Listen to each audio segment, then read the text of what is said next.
Sir ये आपका order. कितने हुए? 200 रुपये सर। ये लो।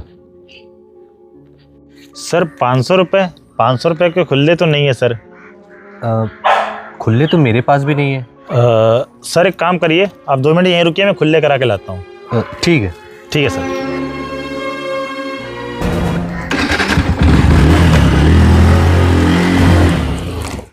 अरे वो तो तेरे पैसे लेके भाग गया। अरे कोई बात नहीं, 300 रुपये यही तो लेके गया है, जाने दे। अरे कैसी बात कर रहा है? अगर तेरे पास खुले पैसे नहीं थे तो तू मुझसे मांग लेता ना। अरे अगर तुझसे ले लेता ना तो मेरा काम पूरा नहीं होता। काम? कैसा काम? रुक बताता हूँ तुझे। आप किसका वेट कर रहे हो? अब वो नहीं आने वाला। अरे रुक जा, मैंने एक और ऑर्डर मंगाया है ना, 1 मिनट दिखा रहा हूँ, आता ही होगा। अच्छा ठीक है।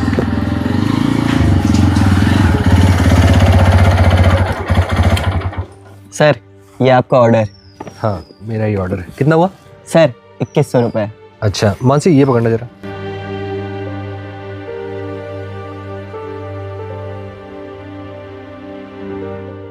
ये लो। साहब 100 रुपये टोटल नहीं है क्योंकि मेरे पास चेंज नहीं है 400 रुपये रिटर्न करने के लिए। अरे चेंज तो मेरे पास भी नहीं है। साहब अब क्या करें? कहीं से जाके ले आ चेंज। अच्छा साहब, आस पास में वो सामने दुकान दिख रही है साहब, मैं वहाँ से चेंज करा के लाता हूँ। ठीक है।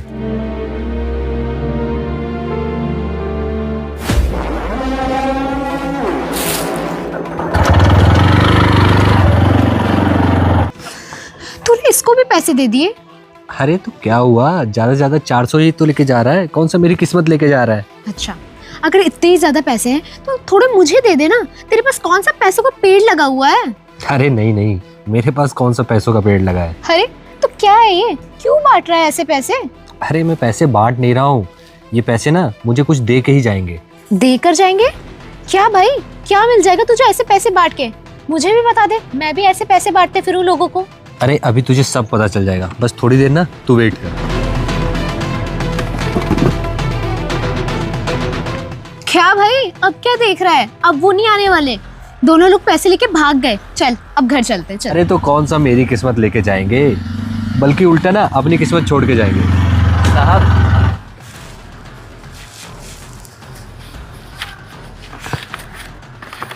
ये आपके पैसे। बड़ी देर लगा दी आने में। साहब वो है ना कि मैं कई दुकानों पे जा जा के पूछा लेकिन कोई छुट्टे नहीं दे रहा था, तो फिर मुझे अपनी गाड़ी में पेट्रोल डलाना पड़ा, तब जाके कहीं खुले मिले हैं। हमें तो लगा तू पैसे लेके भाग गया है। अरे नहीं नहीं साहब, मैं ऐसे कैसे पैसे लेके भाग सकता था? जब आप भरोसा करके 500 रुपये मुझे दे सकते थे तो फिर मुझे तो आपके पैसे वापस करने ही पड़ेंगे ना।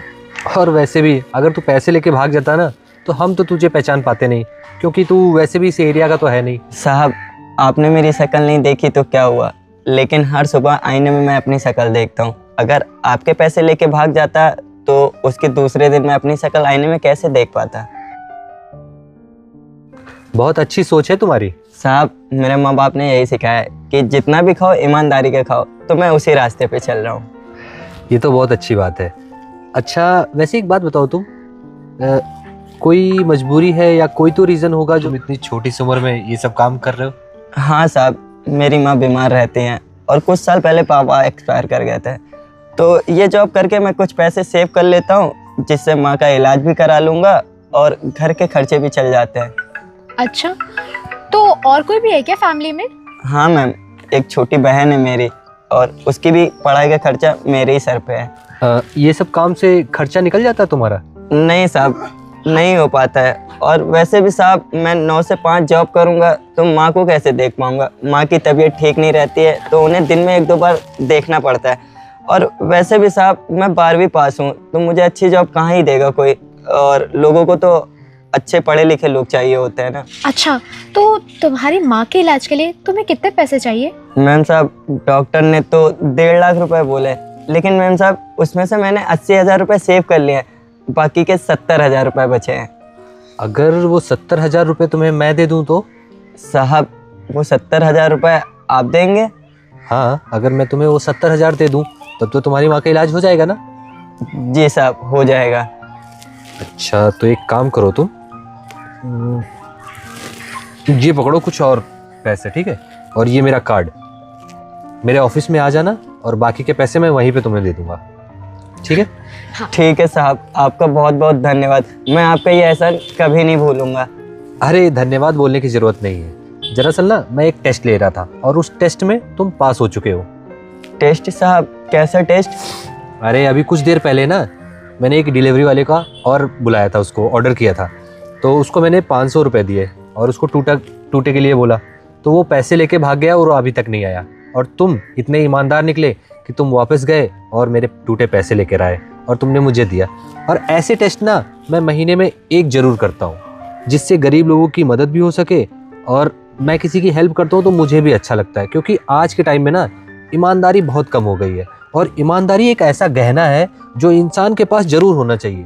हर इंसान दौलत शोहरत सब कुछ कमा लेता है लेकिन कभी ईमानदारी नहीं कमा पाता है, और तुम भगवान के बंदे हो जिसके पास ईमानदारी मिली है, और ये ईमानदारी हर इंसान के पास नहीं होती है। मैं तो ऐसे बंदों को खोजता रहता हूँ। भगवान ने मुझे इतना दिया है कि मैं खुद की देखभाल कर सकता हूँ, और अगर मैं दूसरी की भी कर लूँ तो इसमें अच्छी बात है। और ये देखभाल तो एक माँ के लिए है, जैसे तुम्हारी माँ वो मेरी माँ। आज इस दुनिया में मेरी माँ नहीं है, लेकिन जब तुमने अपनी माँ के लिए कहा कि तुम उनके लिए कमा रहे हो, उनकी सेवा कर रहे हो, तो मेरा मन भर आया। और ये 70,000 कुछ नहीं, अगर आज तुम 7 लाख भी मांगते ना तो भी मैं देता। बिल्कुल सही कहा आदर्श तुमने। जी साहब, मेरी माँ ने यही सिखाया है कि कोई सा भी काम करना ईमानदारी से करना। ठीक है साहब, मैं चलता हूँ। मैं आपके पते पे आ जाऊँगा और ठीक। आपको कभी एहसान नहीं भूलूंगा। अरे कोई बात नहीं। ठीक है साहब। अब समझी तुम? हाँ, लेकिन ये चीज तुमने मुझे पहले क्यों नहीं बताई? अरे अगर मैं तुम्हें ये सब पहले बता देता ना तो तुम शायद मुझे ये सब करने नहीं देती। अरे यार, अगर ऐसी ही बात थी तो तुम मुझे पहले ही बता देता ना। मैं पता नहीं सोच के मरे जा रही थी कि सस्पेंस में कि क्या है, तब से तू छुपा रहा था मुझसे। अरे ऐसी हेल्प ना करनी चाहिए लोगों की, और अगले महीने ना फिर हम ऐसे ही हेल्प करेंगे किसी की। हाँ चल ठीक है, अभी मेरी हेल्प कर, मुझे एक पिज्जा खिला। चल चल चल।